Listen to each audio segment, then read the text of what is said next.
Atmosfer növbəti günü sizi burada salamlayıram. Bugün biz qərara gəldik ki, Çernogoriyada, Budvada avtomobil icarəyə götürək. Bir neçə gün əvvəl də istəyirdik, belə bir fikrimiz var idi, sadəcə risk eləmirdik. Amma bugün bir sözlə şeytan qısını sındırıb avtomobil icarəyə götürmək istədik və bizim avtomobilimiz hal-hazırda registrasiya edirlər bizim adımıza. Baxın, o qarşıdakı oranj rəngdə minidir. Deməli, qiymətlər təxminən ortalama, yəni kiçik sedanların qiymətləri təxminən eynidir. Maşınların çoxsu dizel motorlar idarə olunur burada. Qiymət 60 evrodur və 150 evroda bizdən depozit istədilər. Yəni ki, maşını təhvil verən zaman yoxlayacaqlar. Əgər hər şey qaydasındadırsa, həmin depoziti geri bizə ödəyəcəklər. Yəni, düzdür, ilk dəfədir, amma yəni, hamı kimi... Beynəlxalq pravaya ehtiyac yoxdur, ən maraqlı mövzulardan biri. Yəni, beynəlxalq prava çıxartmaq lazım idi. Məsələn, Azərbaycanda fikirləşirik ki, xarici gedəndə ancaq ondan sürə bilərik. Xeyr, ancaq öz sənədimizi verib, yəni Bakıda sürdüyümüz prava ilə də burada istənilən maşını götürmək mümkündür. Həm də çox rahatlıqla, yəni rentakarlar mərkəzi, Budvada mərkəzi yox, bir dənə əsas küçə var, yəni bulvarın kənarı ilə, onun kənarında yerləşir. Çox rus dillidir, yəni bizim hal-hazırda müraciət elədiyimiz rentakar, bu arxada görürsünüz də oranjlı rəngdə olan etiketkadan görsənir. İdarə edənlər də ruslardır, rahat dil tapa bilərsiniz. İşləyən də rusdur, yəni rahat danışmaq olur, bizi başa düşürlər rahat. Yəni belə. Gəlin siz də, bizim maşını da çək, bizim maşınımız hal-hazırda orada. Var yuyub gətirəcəklər, gördüyünüz kimi, baxın.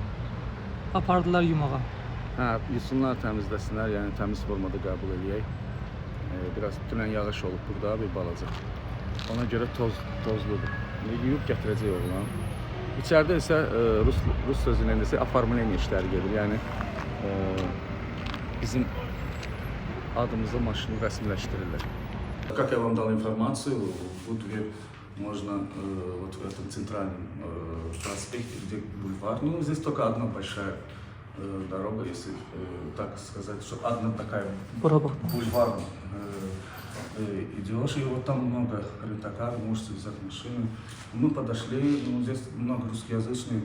Но с этими сербами, черногорцами чуть-чуть трудно общаться, потому что некоторые слова не понимают, одно тоже у нас английский не таком уровне. Короче, мы нашли одно место, и вам будем показать, если придете сюда, и наша информация будет полезна для вас. Мы сейчас подойдем к Андрею. Андрей здесь работает. Здравствуйте. Сколько лет здесь работаете? Три года уже. Прямо в этом бизнесе начали или просто все? Нет, здесь первый раз. Ага. И, пожалуйста, расскажите, какие машины есть, за сколько это можно, вообще это оформление, процесс как идет? У нас 30 автомобилей. Старались брать веселые автомобили.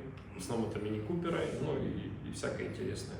Оформляется все очень просто. Вы приходите, даете документы, мы выписываем вам договор. Все, с этим договором вы можете внутри страны двигаться, можете за рубеж уезжать. Без проблем. Спасибо. А еще можно дать, пожалуйста, информацию насчет седанчиков. Ну, пришел сюда турист, турист и хочет взять сейчас седан. И цены, и какие вообще будут? Сейчас сезон, цены высокие, автомобили начинаются у нас от 40 евро минимально и до там 65-70 евро в день. Чем больше срок аренды, тем, соответственно, дешевле цена. Да, то есть можно взять там на месяц, цена будет самая минимальная. И депозит? Депозит от 100 евро, от 100 до 300 евро за разные машины. То есть если эта машина редкая, там как вот Fiat Alfa, да, вот, то это 300 евро. Если машина попроще, то 200. Самая простенькая 100 евро депозит. Спасибо вам, удачи. Мы тоже взяли Купер и вам покажем, снимем его тоже на горах, увидите, клевая, веселая тачка. Пока. Что? Не, права отдельно поставили. Он не вернул, скорее всего, да. Не, возьми праву с собой, да. Да, конечно, кто заполнял. Dostlar, baxın, dəniz səviyyəsindən en az 1000 metre yuxarıda yerdə, gölümüzü yollarla gedir. Bura serpantinli ilə, yəni belə yollar, dar yollardır.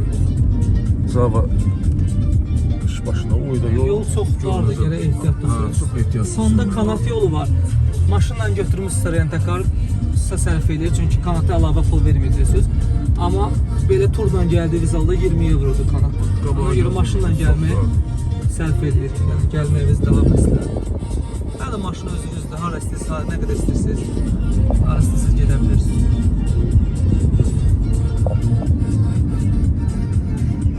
Çox dardır. Qabaqdan maşın gəlsə, ancaq dardır yolu. Tərs qalır.